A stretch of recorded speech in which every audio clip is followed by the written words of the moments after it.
Winter arc. What if this winter you could use the darkest and coldest days of the year to fall more in love with yourself?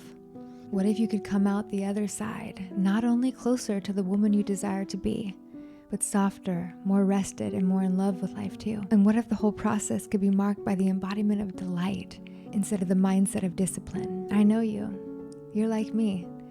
You are a go-getter. You're ambitious. What if you could transform just as powerfully with a different approach, a different kind of energy? If you want to transform into the woman you are created to be, my question to you is, what if you didn't have to white knuckle your way to be her? What if you could tap into a feminine approach, a softer feminine energy, and you could experience just as powerful of a transformation, but also arrive at the other side, softer, more rested, and more in love with your life? Welcome to Winter Arc the Feminine Way. In this video, I'm going to show you exactly how, step by step, how to do your winter arc the feminine way.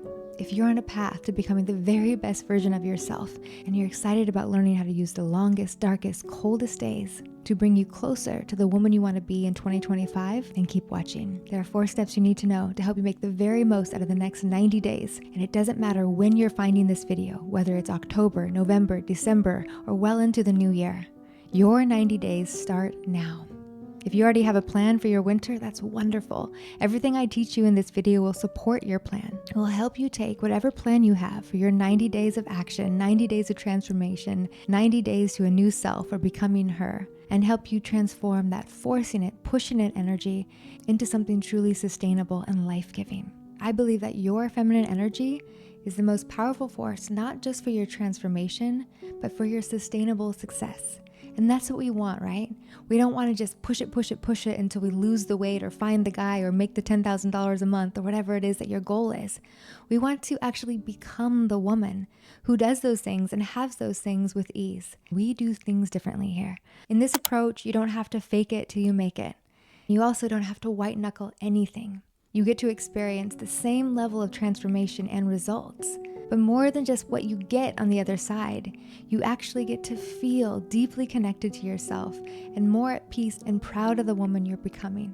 Are you ready? I'm going to share with you the 4 key steps, and make sure you stay all the way to the end because I'm going to share an important reframe or mindset shift that takes it out of the mind and into the body, which is where feminine wisdom lives. All right, let's dive in. First, a few definitions. The winter arc is a period of time where ambitious individuals use the darkest, coldest, longest days to get really focused and committed on a goal.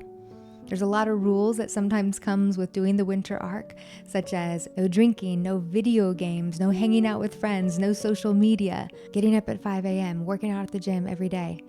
These rules don't apply to this. What's so cool about this approach, the feminine approach to the winter arc, is that it borrows from ancient feminine wisdom, using the darkest days to go inward and actually to find and discover your own inner light.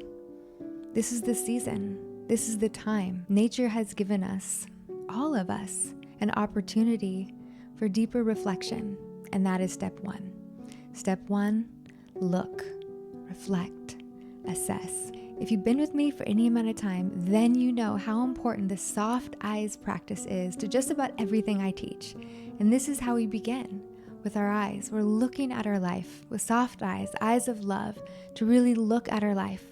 We're going to look at what's going well, what we can celebrate, and we're going to look at what's not working, where there's room for improvement. Step 1, look at your life. Reflect and celebrate what's working. Be generous with yourself here. It's so easy to look at yourself with critical eyes, the inner critic, and compare yourself to other people. If you're going to compare yourself to anyone, compare yourself to the woman you were yesterday or last year at this time. Look at your life and find things worth celebrating. I promise if you look, you'll find them. And from that place of feeling proud of yourself because you are putting in an effort, you are doing a good job, there are things in your life that are going well. Now you can look at what you want to change. This is the assessment part. Look, reflect, and assess. And here's my advice. If you're wondering what needs to change in your life, go to the middle of the night. What do you think about? What do you fall asleep worried about? What is taking up too much real estate in your mind? What thoughts are getting so annoying to continue to think about? What do you wish you could just figure out, fix, or move on from? This is my recommendation, because if this changes, think about how different your internal landscape will be. When I was at this step, I realized I am spending an exorbitant amount of time, too much time, a boring amount of time, worried about my hair, thinking about my hair, not liking my hair. So that's why it's one of the things I'm working on for my winter arc. And here's a tip. In the Feminine Wholeness Method, we talk a lot about the alignment of head, heart, and honeypot. Honeypot is a fun way to say your body. So for me, I chose 3 specific goals related to head, heart, and honeypot. You can do the same. So for my honeypot goal, that's like things related to the body. And this is where my hair comes in. Honeypot goals can be anything related to wellness, physical health, or beauty. For your head goals, this is like your career, your money, what you're focused on. Where do you want to direct that healthy masculine energy, that part of you that is so driven? For me, it's YouTube. My goal is to get to 100,000 subscribers by my birthday. And that means learning and growing on YouTube, creating more videos, getting feedback, becoming better at editing and speaking. So that's one of my personal projects for my winter arc, and it fits into the head goals. Now for the heart goals. The heart speaks to your spirituality, your creativity, your inner child. This is so important. Pick a goal for you, just for you, that just lights you up. Pick a goal that delights your inner child, that brings you closer to God, that has nothing to do with how you look or how much money you make or what other people think about you. For me, my heart goal this winter arc is to become fluent in Spanish. Maybe by the end of the 90 days, I'm not going to be completely fluent in Spanish, but that is my goal. Gracias por hablar español con fluidez y poder mantener conversaciones fluido. fluyendo. Okay. So this is just how I'm choosing to do it. In another video, if it's interesting to you, let me know in the comments below. I'll tell you exactly what I'm doing for this hair goal and for my Spanish goal and for my YouTube goal. But for now, I just encourage you to set your goals. Step 2, imagine, envision. So after you've done the journaling and the reflection on where in your life you really want to focus the next 90 days, what is it that's keeping you up at night? What is it that you could change? What is possible to change in this area? Then you move into step 2. You tap into that feminine imagination and you envision, you imagine how you want to feel. Who is this woman at the end of this journey? What does she wear? How does she talk? What does she look like? How does she go to bed? What is her morning routine? What does she love to eat? How does she love to spend her free time? What music does she listen to? What are you going to experience in your 5 senses that lets you know you've achieved this goal? I want you to make it so vivid, so colorful. And in this step, if you're a vision board girly, then go at it. I love incorporating a self-portraiture practice into my vision boarding. I love putting actual photos of me into my vision board, whether that vision board is like made with, what's it called? Plasterboard? Whether that vision board is analog, I can hold it in my hand, or if I make it on Canva from Pinterest images, I always incorporate sexy selfies and normal selfies. Why? Because I want to see myself. I want to make it so real to me. I want you to do this too. Why? Because I want this to become so real for you. I want you to look at your vision board and see a snapshot of your future. Desire is a glimpse of the future. Everything that your heart desires is an indication of what you're made for. The woman you are created to be, she is living that life where you are being, doing, and having your heart's desires. So put it on your vision board and have a lot of fun with it. If you want help with this process, if you want to make it a ritual, if you want to go even deeper, then I'll leave a link for you to a PDF I created that's called Manifest Your Dream Life with Sexy Selfies. I tell you my exact process and how to do it, and I lay out the 10 steps for you so you can make it a ritual tool. It's so fun, and it's only $9, so I highly recommend checking it out if it lights you up in any way. So after you've envisioned and you have a really clear picture on the woman you desire to be, the woman who is doing the things and having the things, the woman who has fully accomplished and fulfilled the head, heart, and honeypot goals you set out this winter arc. Now, here's step 3. Step 3 of your winter arc is to plan. This is where I want you to tap into that good, healthy, productive, analytical, strategic side of your brain and really use it to your benefit. What I did is I took each one of my goals and I really felt in my body, do I believe this is possible? And the hardest one for me actually was the hair one. And so I decided to change my mindset. I realized I had a pretty fixed mindset around what's possible for my hair. So that was the very first thing that I decided to do in this planning stage. I decided that it is possible for me to have a good relationship with my hair, and to find a hairstyle that I love. So this is what I want you to do too. The first part of planning is to decide that you can. In this planning stage, you are setting yourself up to learn and grow. A growth mindset is absolutely fundamental to any transformation whatsoever. So look at your list of goals, see where you may have limiting beliefs and a fixed mindset, and I want you to write a growth mindset phrase related to each goal. So for me, one of my goals this winter is to have healthy, shiny, beautiful hair and to find a hairstyle that I love. And my first step in the planning is to decide it is possible for me to have healthy, shiny hair and to find a hairstyle I love. This is what I want you to do too. And now you go into research phase. For some of you like me, you could spend days in this stage. And so I don't want you to get lost in it. I don't want you to get lost in your head. The goal here is just to come up with really solid information and tips that will support you to achieve your goals. So set a timer for a specific amount of time, 5 minutes, 20 minutes, or a full hour, and deep dive into YouTube or Google or ChatGPT and ask the questions. What do you need to know in order to be successful at this goal? It's easy to get lost in technology and to let it steal from us our dopamine and our presence and attention. But we can take the reins back. We can take the power back and use technology for us. So here's a fun tip. Go into ChatGPT, tell ChatGPT exactly who you are, give it the specifics that are related to your goal, and then ask it for advice and help. Ask it for a simple 90-day plan. Keep it simple, keep it doable, and get excited. So now here you are. You've spent a day reflecting, imagining, and planning. And now your winter arc begins in earnest. Step 4 is your daily action. And I like to call this step delight. Because here's the name of the game when it comes to a feminine approach, is we're trading discipline, that white knuckling, that force, for devotion, for love, tapping into the part of you that really wants to do this, that feels joy in doing this, that has a bigger why than just your mind alone can explain. This is about honoring your body, honoring your soul, honoring a dream you've had on your heart for a long, long time. This is about setting yourself up for the best year ever. This is about ending this year with your head held high. You didn't quit. You didn't give up. No matter how the year has gone so far, you finished strong with so much love and focus on the things that matter to you and your soul. And you are so ready to make 2025 your best year ever. So for this step, here's where I want to give you some rules.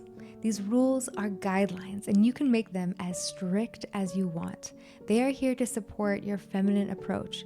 And I really do believe in the wisdom of our wholeness, meaning as women, we have feminine energy and we have masculine energy.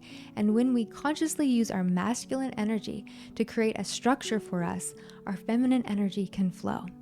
Where everyone else out there may be doing their winter arc to lock it in, your winter arc is about flowing through. Locking something in can seem really powerful and motivational, and if that's what you need, awesome, run with it.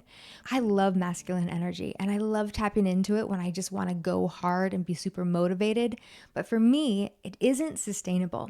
So the idea of locking something in for 90 days does not work for me. What works for me is the idea of flowing through. What I love about this is that you can't get it wrong. You can't fail.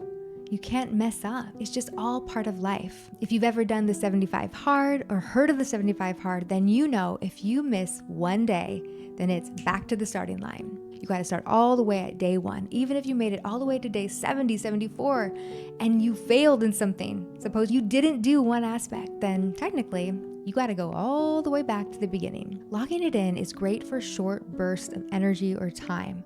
But for 90 days, for most of my clients who are high-achieving professionals, wives, and mothers, locking it in that way just isn't serving. So what I want to encourage you is to trade locking it in for flowing through. Think about this as well. When you lock something in, like when you lock a joint, it may seem strong, but it can break really easily. Just like when things in our body harden or calcify, that stiffness doesn't always serve us. A lot of times it can hurt us. Same thing with our mentality. If we have that locked in, has to be perfect, all or nothing mentality, then what happens when we fall short? Well, it's a perfect opportunity for that inner critic to cut in there and then steal all of our momentum altogether. So for this approach, don't worry about locking it in. we're flowing through. How do you flow through? Breath. Just like in a good yoga practice, it's not all about the postures. It's really about the transitions. Can you stay present, stay with that sweet quality of consciousness as you're moving through the different postures? When you're only focusing on the posture or the activity alone, it's easy to get caught up in perfectionism and comparison and to get stuck up here in your head. But when your focus and priority is flowing through, then it's more about that internal state and how you are relating to the task at hand. For example, one of the things I always remind myself and my clients is how you do anything is how you do everything. So how you are being on the way to your goal is actually more important than what you are doing to achieve your goal. If on the way to your goal, you become someone you don't like because you are too rigid and anxious and perfectionistic and no fun, then what does it matter when you get your goal? It's not going to be sustainable, and it may not mean very much to you either. Flowing through is about relationships. Whatever task you are doing, ask yourself, how am I relating to this? What part of me is doing this task? What part of me is running the show? For instance, let's say one of your winter art goals is a wellness goal and it's to get into great shape or to lose weight. And so one of the things you've planned to devote to is the gym. Now, 1 week, 2 weeks into your winter arc, let's imagine you're not really feeling it and you have a few choices. You can force yourself to go to the gym and just kind of have that David Goggins attitude, that more unforgiving, masculine approach, which is like, it doesn't matter how you feel, we're doing this, we're committed to this. Feelings don't play into this. Or you could completely fold and be like, oh, I'm just having a hard day. It's all right. I don't need to go to the gym today. Both of those ways aren't what we're about here. The third way is the feminine wisdom way. And it says this, I am devoted to this goal. I am devoted to my body and to getting into better shape and to losing weight. And one of the things I decided in advance that would help me get there is going to the gym. So I'm going to go to the gym with a lot of grace for myself. I'm going to ask my body, how can I make this gym experience, today's gym experience, 10% more pleasurable? It may be listening to a new playlist. It may be wearing a really cute gym outfit. It may be taking yourself out to coffee afterwards. Ask your body what would make this gym experience 10% more pleasurable and honor it. So this is one example of flowing through. We are committed to our goals and we are focused on becoming the woman we desire to be, but we're not doing it through white knuckling and we're not folding either. We're not letting our mind run the show and we're not letting our emotions run the show either. We're tapping into our wholeness and letting our feminine wisdom lead the way. So flowing through means feeling the feelings and also remembering what it is you're committed to. And then asking, how can I stay committed to this thing? How can I honor this goal of my heart in a way that feels soft and pleasurable? My clients love the question, how can I make this 10% more pleasurable when I'm not feeling it? This question does so much to help you honor your body and get your body and your heart and your mind on board. We want that full alignment.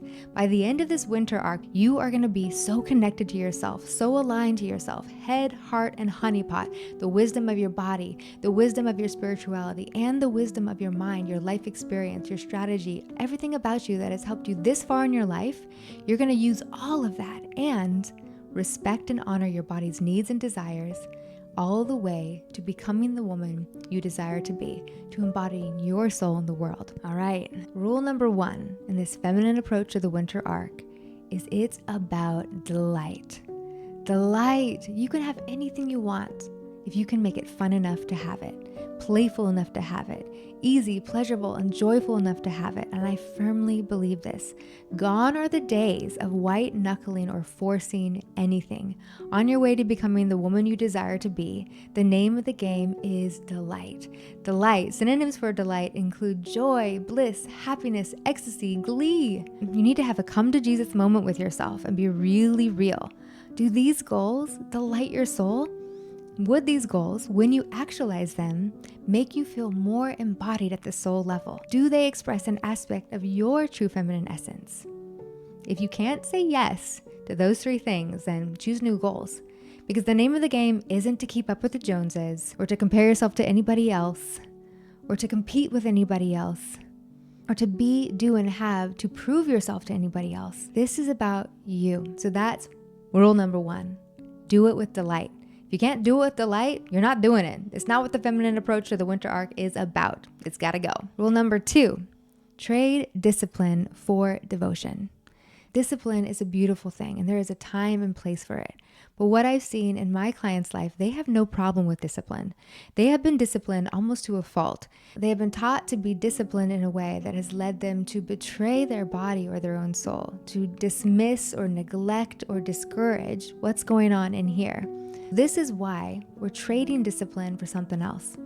There's a reason why discipline is more associated with masculine energy. It's the get shit done no matter how you feel energy.